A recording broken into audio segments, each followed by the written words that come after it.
Tollywood star hero mega power star Ram Charan RRR cinema తర్వాత global star అయిన విషయం మనకందరికీ తెలిసిందే. RRR సినిమా తర్వాత ఆయన దేశవ్యాప్తంగానే కాకుండా ప్రపంచవ్యాప్తంగా ఉన్న అభిమానులను సంపాదించుకున్న విషయం తెలిసిందే. ఆ సినిమా తర్వాత ఆయన ప్రస్తుతం గేమ్ చేంజర్ సినిమాతో ఉన్నారు. చాలా సంవత్సరాల నుంచి ఈ సినిమా షూటింగ్ జరుగుతూనే ఉంది.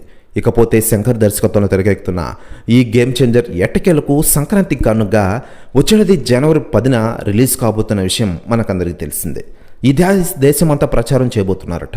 ఈ సినిమాపై అంచనాలు ఇప్పటికే పీక్స్కు చేరుకున్న విషయం విదితమే. ముఖ్యంగా ఈ సినిమా సక్సెస్ శంకర్కి అత్యంత కీలకమైందనే చెప్పుకోవచ్చు.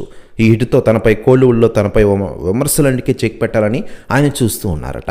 మరోవైపు ఈ సినిమా నుంచి వదులుతున్న ప్రతి కంటెంట్ ఇప్పటికీ రికార్డులకు ఎక్కుతున్న విషయం తెలిసిందే.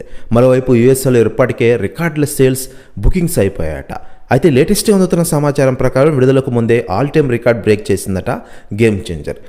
ఇకపోతే యూఎస్ఏలో ప్రీ సేల్స్లో అత్యధిక కలెక్షన్లు సాధించే విధంగా ఈ సినిమా దూసుకుపోనుందట. ప్రెస్ న్యూస్ కూడా తెగ వైరల్ అవుతోంది తెలుగు ఇండస్ట్రీలో. మరోవైపు స్టార్ డైరెక్టర్ శంకర్ దర్శకత్వంలో రూపొందుతున్న ఈ మూవీ నుంచి ఇప్పటివరకు 3 సాంగ్స్ టీజర్ విడుదలైన సంగతి తెలిసిందే.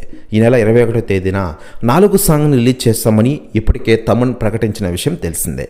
నిన్నే ఈ సాంగ్ ప్రోమో రిలీజ్ అవగా అత్యధిక వ్యూస్తో దూసుకెళ్తోంది ఆ ప్రోమో.